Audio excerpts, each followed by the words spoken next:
Welcome to another 10-minute video of my favorite stretches ever. So this first one involves our shoulders.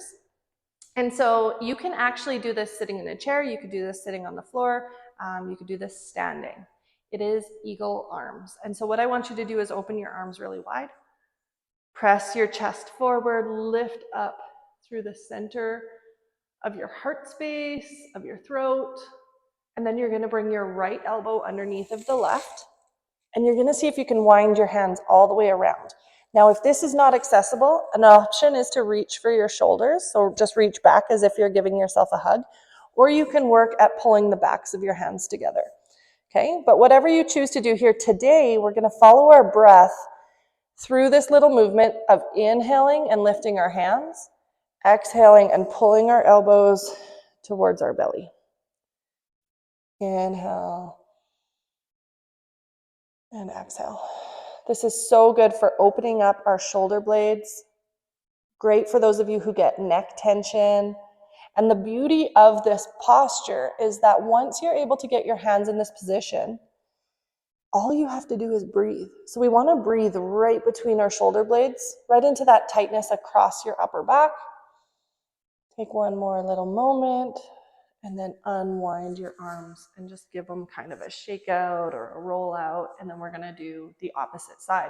So just like with our hips and anything else, we want to take the arm in the opposite stack to keep it nice and even. And especially for those of you who have an old shoulder injury, one side might not be quite where the other one is, and that's okay, but we're going to work on both sides equally. So follow your breath here. Inhale, lift your fingertips up. Exhale, bring your elbows down.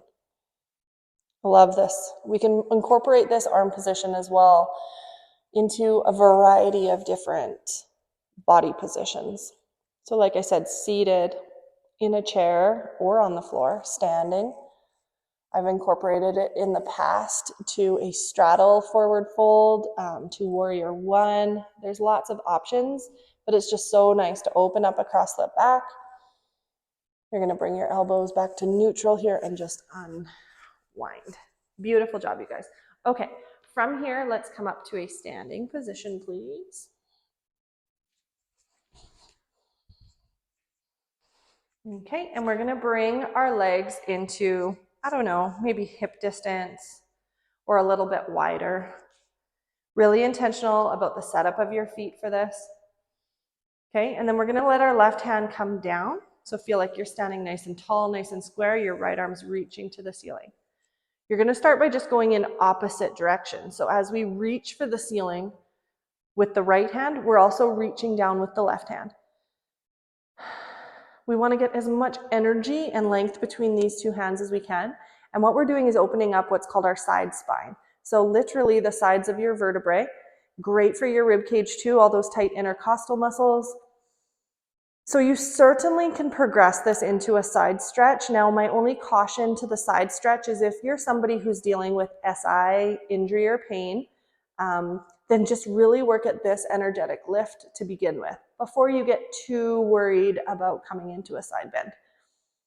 If you want to start to progress, or you feel like this is not enough for you, imagine you're painting your hand on the ceiling.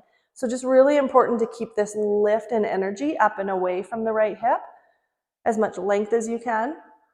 Come back to the center. Let it all kind of shake out, and we'll do the opposite. So you're going to stand nice and square. Our setup, our foundation is always important. So reach up like you're trying to actively touch the ceiling. Reach down with the opposite hand. Breathe.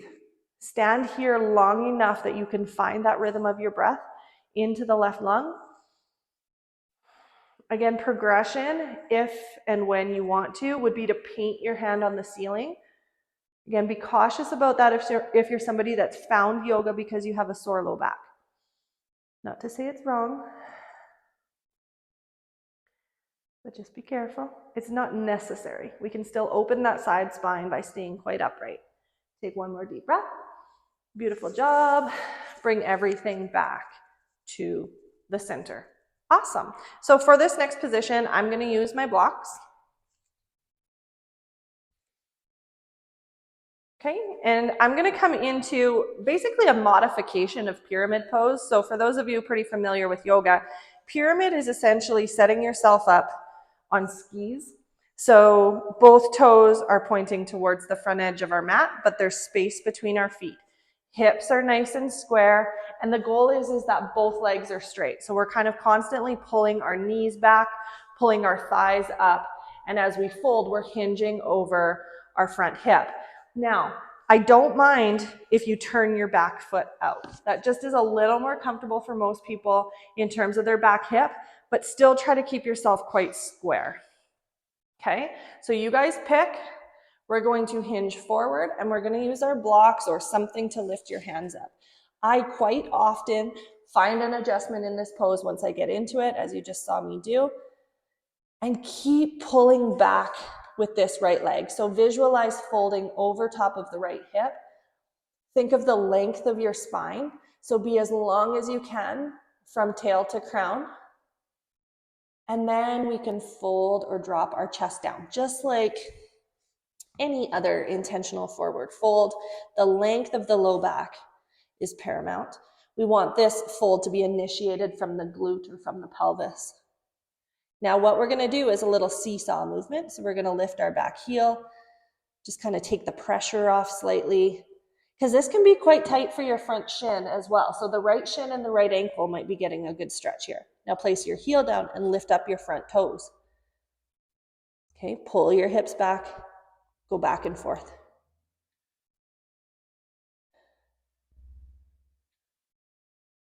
Good job, you guys. Do one more. Now you're going to bend your front knee and let's just step forward out of this. Okay, you can bring your blocks with you if you're using them. Curl and round your spine. Not really a stretch, but my absolute favorite way to practice standing. Really causes you to engage through your core and lengthen and stack every vertebrae as independently as you can. So now we're going to do the opposite side. So your left foot forward, right foot back, or opposite of what you did. Okay, hips square to the front as best as you can. Don't set yourself up on a tightrope. I think that's the biggest mistake people make here. Set yourself up on skis. So a little distance between your feet, and we're going to hinge forward. So now I'm thinking of pulling this left leg back, pulling my left hip back, dropping my chest forward and down. Keep length in your spine. Breathe. We'll do those little rocking motions. So lift that back heel, takes a little pressure off of this left ankle. And then as we go back, lift up your left toes. Forward and back as best as you can. Keep your legs as straight as you can to maximize the stretch. One more time. Good job, you guys. Step forward. Leave your blocks there this time and just curl and stack your spine all the way up. Fabulous. Okay, so meet me in a table position with your hands nice and intentionally set up underneath of your shoulders. Try not to sway your low back, instead engage through your core. Now, lots of ways that we come into a twist from this position. A common movement I do is to inhale and open, exhale and reach through and kind of go through this action for a few breaths. But for the purpose of being my favorite stretches, I'm going to show you how to access this thread from the forearm. So come onto your left forearm. Okay, right arm is going to thread through and just keep twisting your shoulders. Bring your right temple or ear to the floor. Try to keep connection through the tops of both feet. Take one breath. Good job. Come back to the center. Come back up onto your hands. Now, some cat-cows or just some sways might feel good to release from that. And then we'll do the opposite. So down on that right forearm, you're going to thread your left arm through and come down onto your temple. Epic body awareness here, you guys. So I want you, as we're on this second side, to really compare the two. This is one of those ones we really can't hide from. Some of you will feel that you're packing most of your tension in one side of your back.